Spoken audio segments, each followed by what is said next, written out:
This episode is dedicated to Julie, who can be described in 6 words: family, faith, and football. Earth, wind, and fire. Sleep in peace.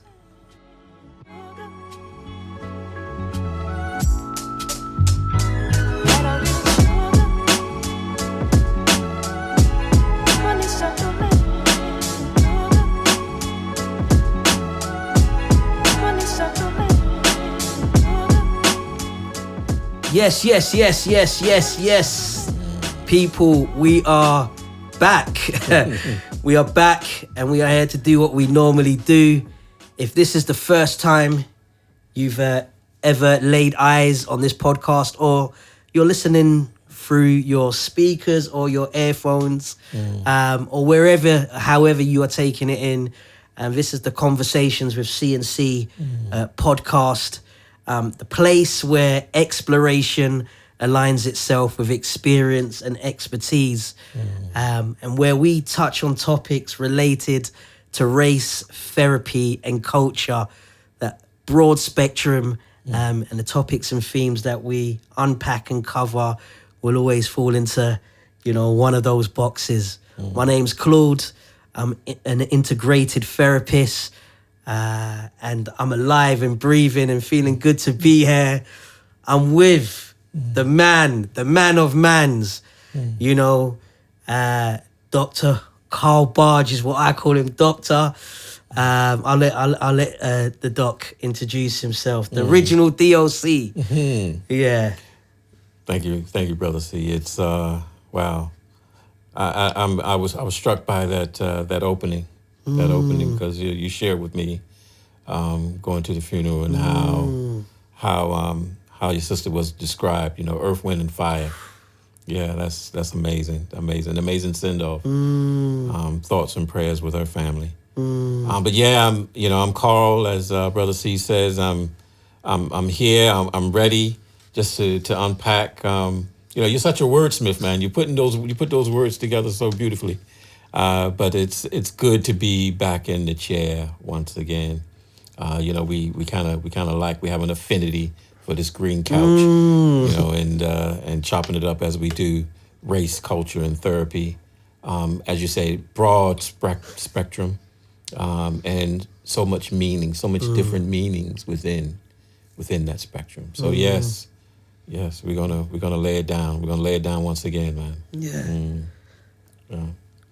Tradition, culture, our custom, the temperature check. Yes. The temperature check. How's Doc doing in the here and now? How have you been, just to take stock of where I've been very well. I started annual leave. AL. Yeah, annual leave, my man. And it's a different feeling. Primarily because, as the listeners know, many years in the belly, many years, but I feel like I'm out of it, and I have this autonomy now. Yeah. And when I say that, I could, before you could do your 2, your 3 weeks, but I'm talking about some, a different meaning to annual leave, just being off and. This word that you've been floating around in recent days, recent weeks, space. But even within that, even within the annual leave, I've had to be diligent, intentionally diligent, in because I have work to do. I have marking to do still, and they hit me with these 6,000 word essays that I've been marking. So I had 7 of those that I had to get through this week. That was challenging, but privileged and blessed to be able to read others' work and the meaning that they attach to the different psychoanalytic theories that we're unpacking, or they had to unpack during the academic year. So that 6,000 words was really their findings throughout the year. And then, linking that practice, that clinical practice to self, to others, and to the wider spectrum. So, yeah. but I'm good, man. I'm blessed. So you say, so some of the listeners, they might not know. So when you say the belly, being in the belly, so you were working, within the belly of the beast. Yes, within the criminal justice system. Yes. 14 years, 14 years. in a prison estate. Yeah. Within a prison estate, and it has this, in America they liken a life sentence to 14, 15 years. That's what they, a life sentence is normally around that. Over here, it's a different thing. They have different tariffs that they adjust or they give you. 14 years, and some listeners will be, they would know this. I got what do they call it? I was released on license, so to speak. You know what I mean? But I had a beautiful conversation with a sister of mine who took over from me, and and it was the first time I reached out. It's the first time I reached out to her, and because I had such a wonderful send off, and she as soon as she came on the phone, she was like, tried to play a role and whatnot. And she picked up on my voice straight away, and she was like, man, how you doing, man? It's good to hear from you, And we just, because there is that professional relationship, but it's also a personal relationship that we just slid, right? A friendship, authentic friendship. We just slid back as though the past year, it's been a year. Wow. It had been a year since we had spoken. And it was good to hear and also to reflect on, even though there's certain relationships that I miss, I don't miss there. Yeah. I don't miss going into that particular environment. Yeah, because it can be a challenging environment to go in and day out. And seeing some of the people that you need to be here. But whereas the others that perhaps you didn't get the shot, you didn't get the chance, or what have you, in order to make some changes in your life. You didn't have the tools to be able to navigate life in such a way that you avoided this particular situation that you find yourself in. Yeah, and then the mistreatment, perhaps the misdiagnosis with those who do have perhaps a mental health issue, but it's not really, they're not catered for. And we could say they're not listened to, they're not seen as a result of that. It's funny as you say that. What comes to mind of recently had a conversation with someone who is a prison guard, prison officer, and I know a young man who's recently been given a custodial sentence, and just both of their stories are so different yet so connected. Yes, as you say, that really springs to mind. And 40,000+ words you've been assessing and marking. But no, good to hear that you're well and that you've got this nice space of annual leave. Myself, I'm really in a reflective place. I think, as I mentioned, the funeral I went to, it was a wonderful, amazing, yet emotional send-off. Like moments of spiritual, celebration and homecoming, but then also just like the sadness, but then also just hearing the wonderful anecdotes and stories and snapshots of Julie's life and the impact that she had on many. And I was fortunate to work with her and manage her through a volunteering program I oversaw. And just hit like what I knew of her, and then seeing others share their stories and experiences really aligned with what I'd seen and felt and experienced. The first part of the week was really kind of like reflective and looking on one's own life and got a little something to tell you. Temperature check. I've got a friend who has met someone, and he was speaking to her, and he asked her something, and he was like, "I'm just gonna do a little temperature check just to find out how how you're doing, how you're feeling." Go ahead. So I was like, you know what? We are affecting relationships, but in the here and now, good. But in really space. Space. There's been a lot of productivity over the recent months, but the concept of space being really important, because you can fill your diary with things that are fruitful, but sometimes there's no space. So just the concept of space is just something I've been kind of exploring and looking at. But yeah, all is well. All is well. And we don't have a script. Yeah, we're just, I think the theme that, me, we have a theme. Yeah. But we've been speaking about times when you have to surrender your agenda. And before that, another thing I'm kind of doing at the moment is in the process of practically overcoming the fear. Yes. So I think we've spoken a few times, but the fear of driving. Okay.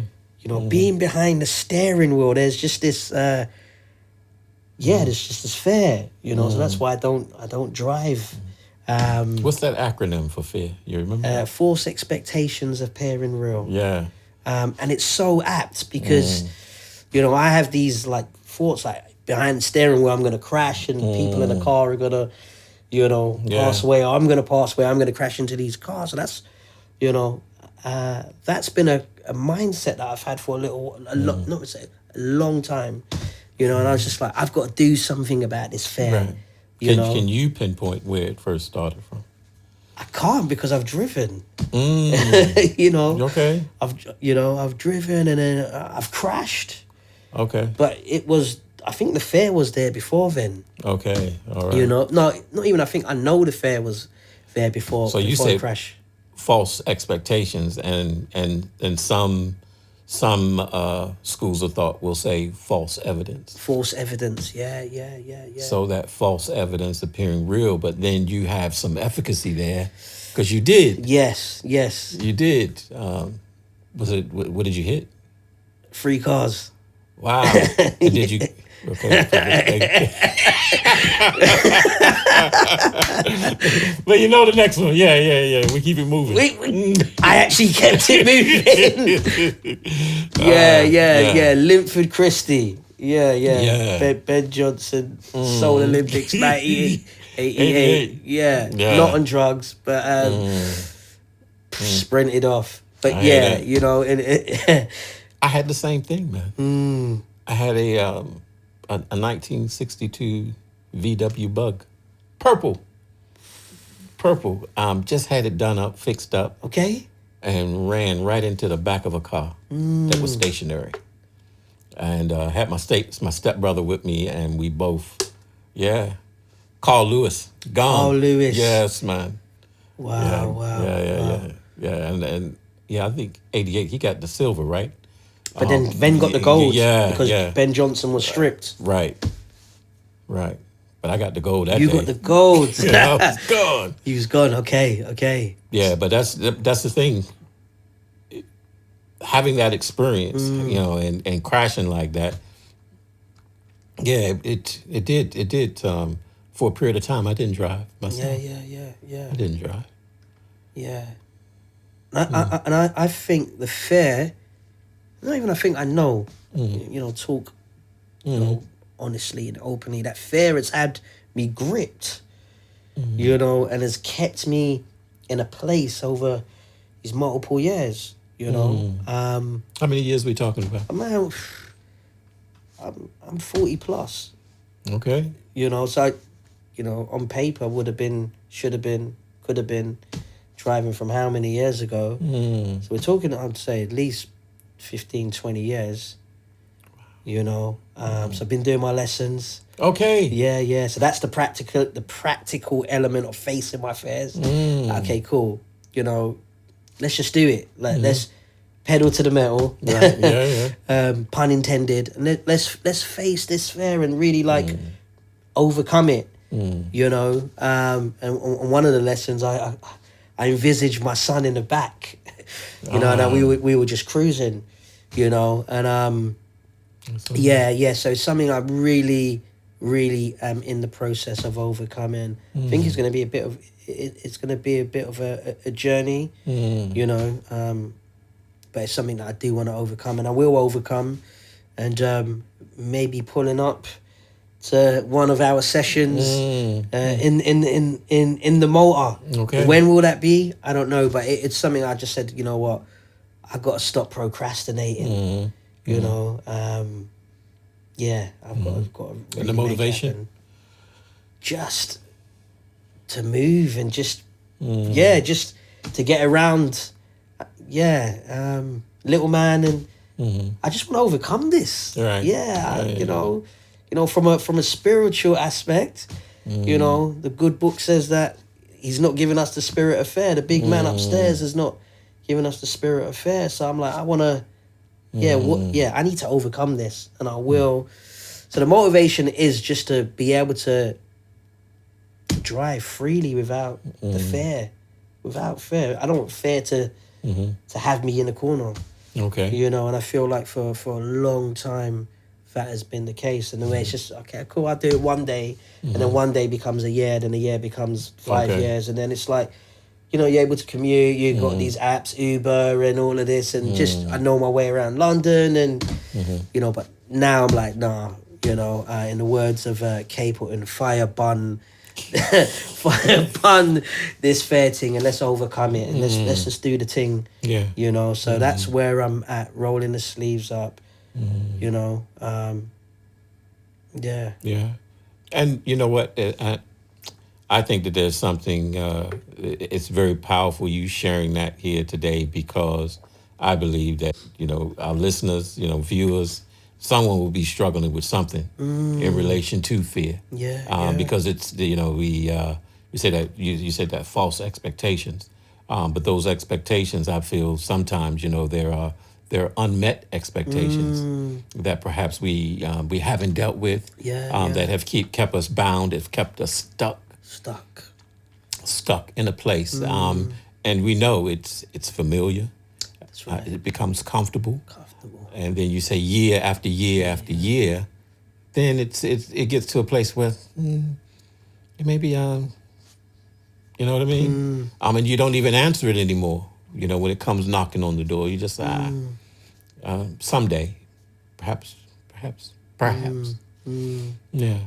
Yeah, and I think that's how lifestyles are developed without even realizing. So outside of, you know, outside of the driving seat, the example that, you know, I've shared, I think, you know, what can happen is like the lifestyle that individuals live can be lived from a place of fear, you know, on edge, you know, because the fear is guiding and directing your decisions, your thought processes, your patterns of relating to others, to how you see the world. You know, sometimes, you know, I've asked clients, like, you know, growing up, how, you know, what was you taught about the world? The world is a fearful place. You know, so the child, you know, takes that in and thinks that, do you know what, people can't be trusted, or like once I step outside of the house, you know, something's going to happen to me. Yeah. So fear has a way of you're crippling, you know. So I think, for our listeners, crippling. You know, it's really important to face. Yeah. You know, to face those fears. And I think, you know, when you said that, what immediately came to mind, and remind me if I shared this before, but I distinctly remember at 5 or 6, sitting on the bed, mom standing over me, and me and my sister, she was older, 4 years older, and every summer having to travel down to Alabama from New York. Yeah, and giving us the do's and don'ts. You know, as a 5-year-old, 6-year-old, do's and don'ts. So when you go down there, don't do this, don't say that. You know, make sure, you know, and these things of because it was still dangerous. We're talking about late 60s, early 70s for a little, you know, black boy going down south who perhaps didn't know any better. My sister as well, because my sister, she had a mouth even at that age. And it was, so those encoded messages, And now I sit here today and those messages are still with me. You know, don't do this, don't say that, you know, don't say, make sure. Yeah. And these are some of the things that I share because I try to be transparent with my students. I share with them because, you know, I have a diverse range of students.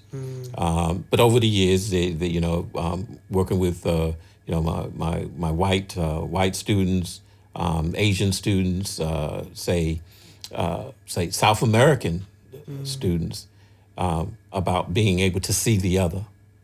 Okay. About being able to see the other, recounting, you know, stories of when I first started out, qualified, brother, private practice. You know what I mean? Yes, power to the people. And then put my face out there, and nothing. Radio silence. No clients coming through. And then having the discussion with, you know, other colleagues, peers. You know, what are you doing? You know, what's going on here? Well, you know, some people like, I'm not putting my face out there. You know what I mean? Because of X, Y, Z, or whatever. So just for context, so you're talking about like an image of yourself, a picture of you, with like your blurb, bio, yes, about all of that. The service that you provide as a therapist. Yes, yeah, I do this. I work with addiction. I work with this. All of those different things. So you're saying there was a stage when you put you qualified, you put your picture out with your blurb. Yes, I'm here. Yes. So people are looking. Right. Okay. Yeah. Yeah, and we know, you know, because I've been one of those individuals going to counseling directory, BACP, all of those different ones, and you looking at the pictures. Yeah. And then, but you're curious when you don't see the picture. So you don't see the picture and you see all of these things that the people that they say that they can do. But I want to see what you look like. So quite often, I believe, for me, I'm not going to choose the person who I can't see. Right? So that was my reason behind it. For putting your picture up. But here's the thing. Okay. After a period of time and talking to people, as I said, let me do an experiment. So you did a litmus test? Yes. Even though my sample size was small. Took my picture off. Yeah. Took my picture off. I started getting hits. Wow. I started getting hits. And a mixture of hits. A mixture of hits. So when you took your picture down of what you looked like, you started getting clients. Yes. How did that make you feel, Doc? What did that do for you? Well, I think it at first, with it, you know, not getting their hits, it was very much about, let me see, the good enough.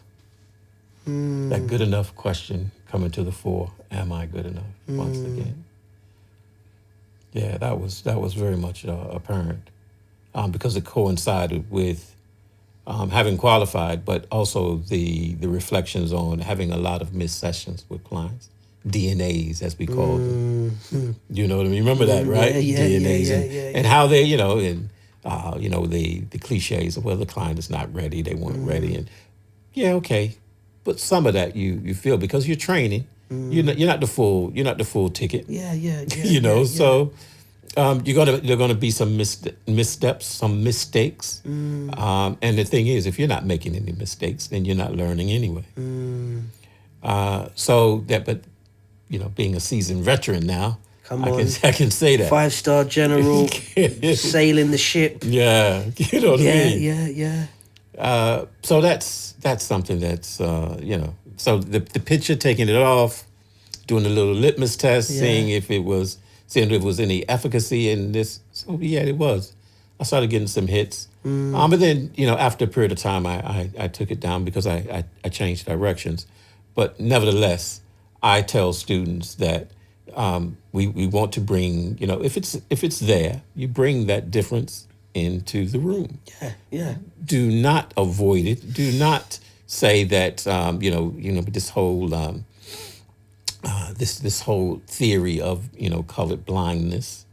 It is something that is still around today in 2022. And it's about, it's the psychoeducation and those having an awareness of intersectionality and how all of these different things play out within therapy as a whole.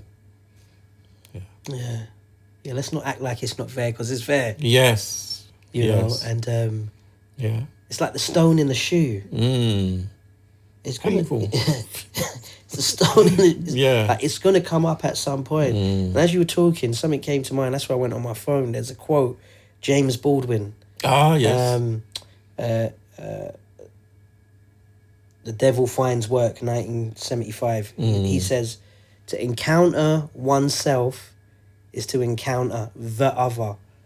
And this is love. If you know that my soul trembles, I know that yours does too. And if I can respect this, both of us can live. Neither of us truly can live without the other. Timely, man. Timely. That's my man. Jimmy Baldwin, that's my man. He's, he, just past week, it would have been his birthday. Yeah. Like the power of connection to oneself and enables you to connect with others. Yes. And see others. Yeah. Regardless of aesthetic. Yes. Yeah. And the outer. It's so true. And saying that, as therapists, I believe that it's important that you're able to challenge those biases, those prejudices, and not avoid them. And if you, and because that enables, yes, enables that pattern of living to continue. And it deepens the relationship that you'll be able to have with the other. If you address it. Yes. If you bring it in. Yeah. I had a client, we spoke about, me being a black male, him being a white male, and his historical experiences with black men that looked like me. Right. And it was powerful for our work, and deepened, I'm talking relational depth, like the depth that we were able to work at. I feel if we didn't have that conversation, if we didn't unpack that in our, therapeutic sessions, I don't think we would have got to that relational depth level. The stone would have always been in the shoe. It's the elephant in the, it's the white or black elephant that is in the room. And,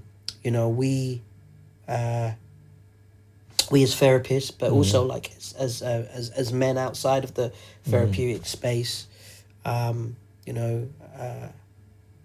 believe that we have to really cultivate a room in a house where there are no carpets, but cultivate and create homes and houses and therapeutic spaces where there are laminated floors.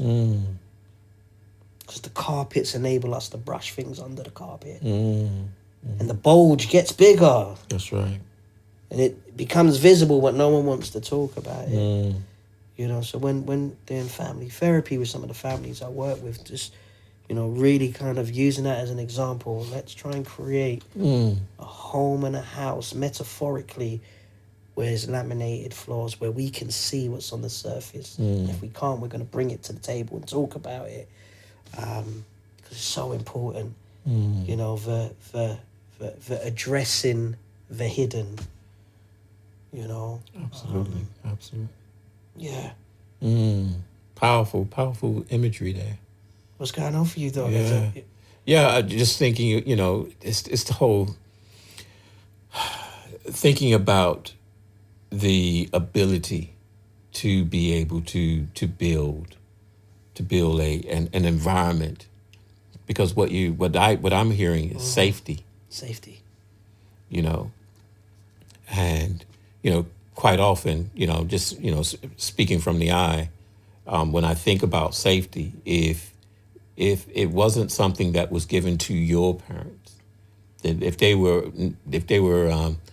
unsure of where they stood, they were unsafe, because, you know, I say quite often, safe to unsafe.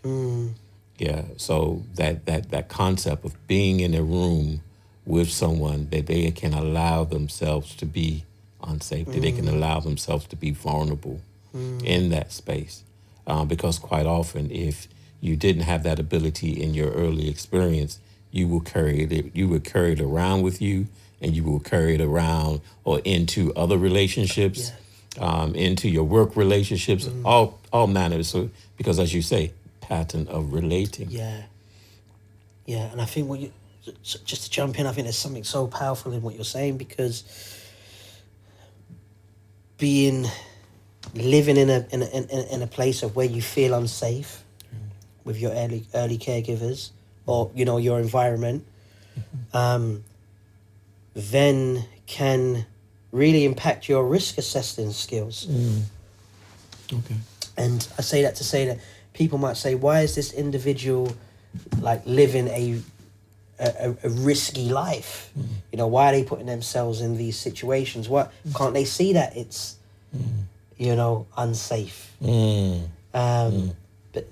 you know, the times that they have felt unsafe, if not addressed and processed and worked on, again, can become habitual in their way, you know, their way of living, and the choices and decisions that they make. You know, I'm sure you might know one or two people, whether clients or individuals, where, you know, you think of their ability to spot red flags. And red flags. You know, you know, like, how are we here again? You know, I think of some friends, not clients, but how are we here again with some of these scenarios, and like, what makes you put yourself in scenarios where you are unsafe? You know, looking beyond the thrill, you know, looking beyond the adrenaline rush that you may have had when you were 14, when you were doing whatever you were doing. Now you're a grown adult with children, but still your risk assessing ability, you know, on the out could look like that you like being unsafe. But when we talk and chop it up, it's very clear that you don't like it. Yeah. But it's become an habitual way of living, because you've never really felt safe. Brother C, I want to take you back, because you're so on point. That's fire. Let's take it back to your driving. Come on.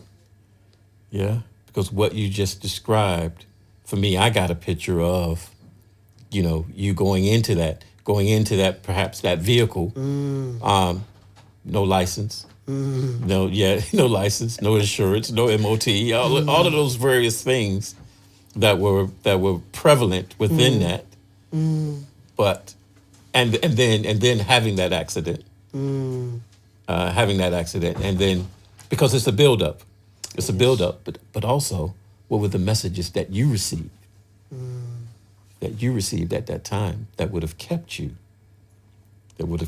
from, or not necessarily kept you from getting into that vehicle, but there, you know, it was around, as you say, unspoken agenda, unmet expectations, fatherhood, lack of father, all of these various permutations that we talk about, and we've chopped up, you know, over the years, that culminate in the moment, in that moment. And then you say 15, 20 years later, I got to face this thing. I got to deal with it. Yeah. And I think sometimes there's this mythology, this perspective, this mindset that the therapist has it together. That they're not human. Yeah. They're the guru that has all the answers, and their life must be,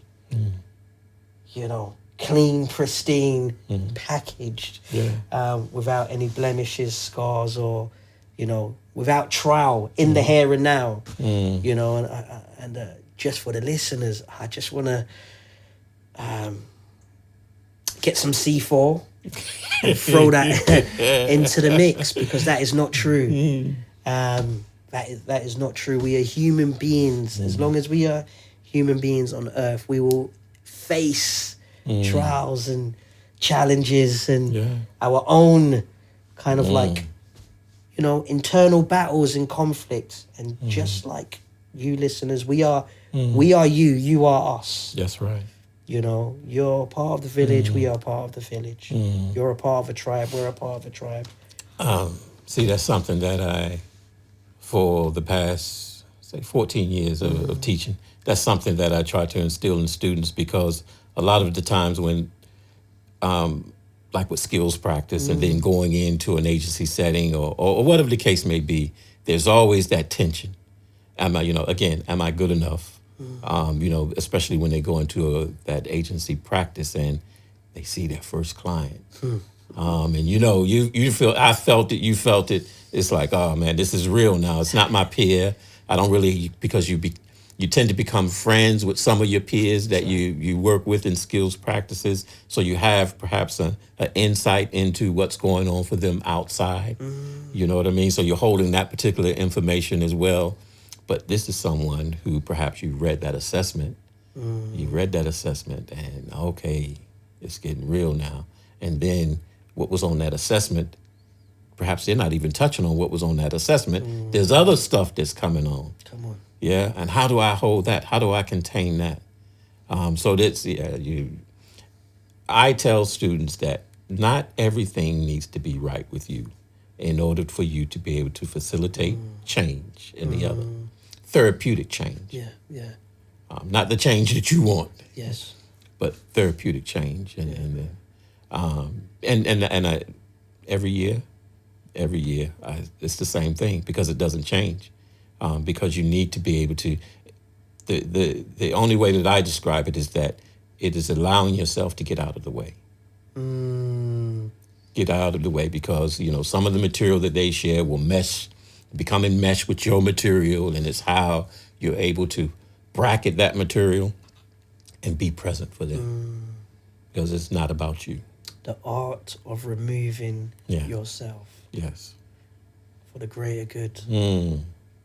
Of the therapeutic relationship, but ultimately for your client. Absolutely. And that's why it's so priceless. Because I've been having conversations of late where, people have been asking, who does the therapist go to? Which is kind of connected to a previous session that we did, who do the go-tos go to? And they were just really intrigued, and everyone's bandwidth. Some are gonna have Muggsy Brogues. Wow, talk about that. Some are gonna have Shaq bandwidth. Andre the Giant bandwidth for the WWF 80 fans. So every therapist's bandwidth is gonna be different. But good, functioning, healthy, holistic therapists will have people that they speak to. Yeah. Your clinical supervision. I was telling a family, because I was working with them, and they were like, "Do you speak to someone?" I was like, "Yeah." I was in the process of normalizing therapy in our conversation. I was like, and again, there's an art to self-disclosure. Yes. Yeah. So I felt it was beneficial for them to understand that I've had therapy before, and I found it very beneficial, but that was my experience. Beautiful. So it's, for me, it's normal to speak to someone. And in the here and now, in that session with the family, they were like, okay. Yeah. Though this is an alien concept to them, they were like, okay, I get it. There's layers there. Yeah. There's layers to what you just described, especially, as therapists, because I know that quite often, we've talked about this before, when therapists come in or trainees come in, there's this idea, I don't really need therapy. There's nothing wrong with me, because I've been told I'm a very good listener. Yeah. So I don't need therapy. But then when they start to go, because we have to keep it real, some organizations don't require it. Yeah. And then, because then for me, there's ethical concerns in that, because you think that you're not working on your own material. That's problem number one for me. So I think that it is important that therapists, trainees have that vehicle, because it is an ethical concern. It's an ethical principle. It should align with your personal moral qualities, that ability to be candid, to have candor, to be able to be empathic, to be able to be aspire to altruism. You know what I mean? Not expecting anything in return, sort of thing. So there's a levels. Yeah. Levels to the onion. Yes, levels to this, man. Levels. And I think just, I mentioned earlier on in the session about, being able to surrender your agenda. Our agenda, if we're not careful, that agenda can get in the way of relationship, whether that's in a work context, as a manager, whether that's in the therapeutic space, whether that could be even a podcast session, like, I've got an agenda, this is what I need to speak about, and then you can kind of block, the freedom and the flow of where a conversation can go. So I think agendas are good and scripts are good, and there are times when structure's needed. But I think when we surrender our agenda, we're able to really be in the moment and connect. And that immediacy. Yeah. Because you might be like, do you know what? This is what I want to ensure that we touch on. And then something comes up in the there and then. But because we're so precious. Their life, squeezing out the agenda, that can become a Berlin Wall in connecting with our clients, in connecting with people in the workspace, in the world of influence that you're in. So I'm learning. This has happened quite a lot when delivering training, just being able to okay, cool, we've got the script. However, we're going to create space, back to that space, and being able to surrender the agenda and trust it, trust in the process and the uncertainty that might come up. Because it's not about you. Me, just a conduit.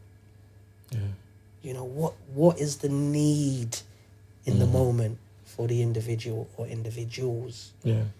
And as you say that, what I'm reflecting on is our ability today to come in without that agenda, and then coming in and what we've discussed, some real nuggets, personal, philosophical, you know what I mean, professional.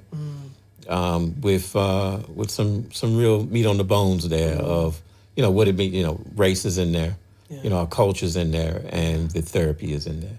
So we've hit the trifecta, as we always do. What are you taking away, Doc? Taking away that then I think it's important that our listeners have been able to see that we've been able to come in unscripted without that, that unspoken agenda. That unspoken agenda has come to the surface. You talk about false evidence appearing real, false expectations appearing real. I'm just unpacking that because I felt that there was a link. Then what we discussed, and then applying it to yourself, because I think you're going to be driving up in here with this with this whip. So I'm looking forward to that. Yeah. Coming to pick you up. Yeah. And also shout out to Brother G. And Prophet G. yes, I'm blessed, man. I'm blessed. It's good, man.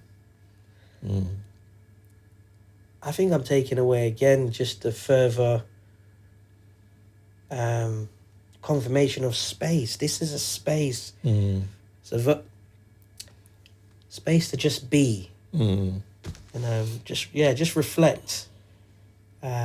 Space to just be and reflect. And I think, the things that we've touched on, I think will create much more dialogue outside. Always does. Yeah. Always does. So guys, listeners, just want to say thank you.